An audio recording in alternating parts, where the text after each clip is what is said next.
അപ്പം നമുക്കൊരു ഓംലെറ്റ് ഉണ്ടാക്കിയാലോ? അതിനുവേണ്ടി ക്യാപ്സിക്കം, ടൊമാറ്റോ, ചില്ലി, ഓണിയൻ, ഉപ്പ്, എഗ്ഗ്. അത് നമുക്കൊരു ബൗളിലേക്ക് ഇടാം. ഇനി നമുക്ക് മിക്സ് ചെയ്തെടുക്കാം.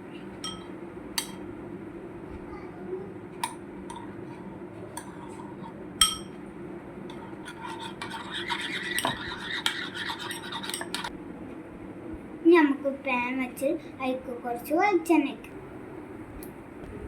ഇങ്ങനെ ഉണ്ടാക്കാൻ പോകുന്നത് ഇത്. ഇനി നമുക്ക് നമ്മൾ മിക്സ് ചെയ്ത് ഇതിലേക്ക് വെക്കാം. ഇതുപോലെ ഇപ്പൊ കുറച്ച് സമയമായി. ഇനി നമുക്ക് മറിച്ചിടാം. ഇനി നമുക്ക് പാനിൽ നിന്ന് ഒരു പ്ലേറ്റിലേക്ക് മാറ്റാം.